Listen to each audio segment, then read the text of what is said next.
Manyaman, makinis, mula ulo mukhang talampakan, hanggang talampakan. Tara na at makipag-ututang dila kay Laika Barista!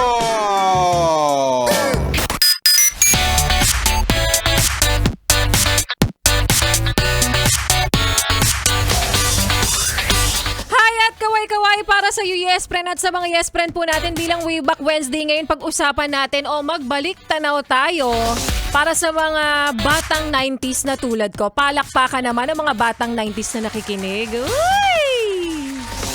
Solid! Diba? Kapag batang 90s ka, yes friend, isa sa talagang nagpapaalala niyan ay tumatatak sa'yo kapag batang 90s ka, laki ka sa palo. Which is true naman, di ba? Alam mo, actually, ang dami ko naalala sa pagiging batang 90s. Unang-una na dyan yung mga nanay natin. Yung mga nanay natin na kapag nanenermon, sumasabay sa pagpalo.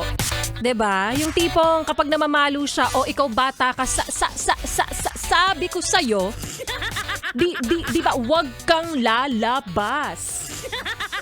Ganyan, di ba? Wag staccato eh. Kumakanta ka ba, Nay? Tapos kapag nauutal din siya, ano sinasabi ng nanay mo? Ikaw. Sinasabi ko sa'yo. Tapos hindi mo alam talaga kung paano ka iiyak. Saang part ako iiyak, ma? Tsaka yung mga magulang kasi ngayon, eto talaga, ibang-iba na nung mga panahon natin. Nung panahon natin!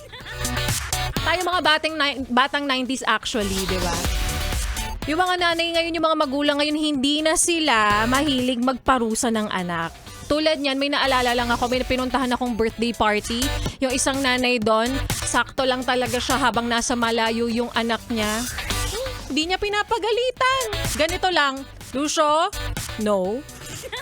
I said no, you're carrying the baby. Stop. Oh, you sway lang, ha? Oh, you sway lang. You drop the baby. You drop the baby.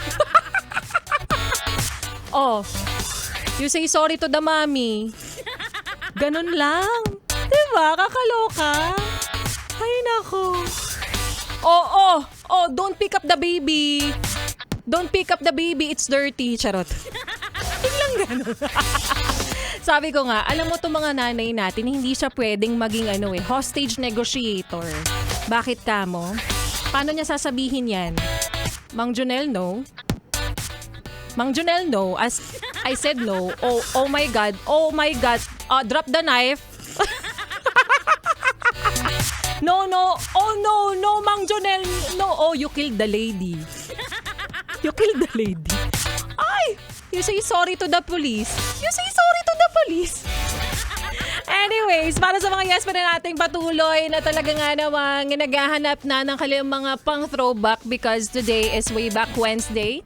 Ayan, marami na tayong nakikita dyan na binabalandra ang mga katawan nila na talagang noong sila'y payat pa. Well, it's a tie. Maayong hapon sa mga maot at gwapa na yes friend natin. Kasama nyo ng kapiling kachismisan, kakwentuhan at kaututang dila rin. Ngayon pong araw ng Wednesday, DJ Laika Barista. 3 p.m. to 6 p.m. Dito pa rin sa iyong solid na paboritong kabanding, ang 101.1 Yes FM. At para sa mga yes pa rin natin na gusto pa rin sumali, manalo at magkaroon ng tsansa na makakuha ng tumataginting na 500 piso para po sa ating Pera lang yan! Pera lang yan! Sa simpleng katanungan lang ulit mga yes friends, sagutin lang ang aking katanungan o like katanungan na ano ang title ng Like Barista Moments natin for today. Sa paanong paraan mo yun malalaman? Siyempre tumuto ka lang, huwag ka na maglipat ng stasyon dahil mamaya mapapakinggan mo yan. Bandang alas 4 at uulitin ko rin siya ng bandang alas 5. So huwag ka na rin maglipat ng stasyon dahil mamaya sa aking pagbabalik.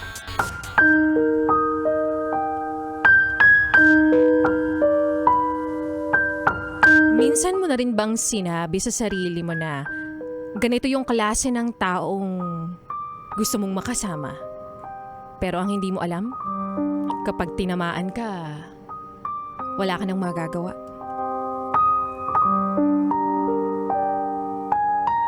At yan nga, Yespre, ng kwento na ating mapapakinggan mamaya sa aking pagbabalik para po sa ating Like a Barista Moments. Kaya naman ituloy pa natin, Yespre, ng pakikinig mo sa mga kantahan ko ngayon pong hapon ng Wednesday, kasama pa rin kapiling. At kasama sa iyong biyahe ang mga kantahan ko, kasama ang susunod nating kanta. Na bakit nga ba dahil napapatanong ka lang talaga, bakit nga ba labis kitang mahal kahit mukha kang yokai? Charot. Kaya naman here's Bakit Labis Kitang Mahal by Mark Carpio dito sa 101.1 Yes FM. Solid. Aking mahal.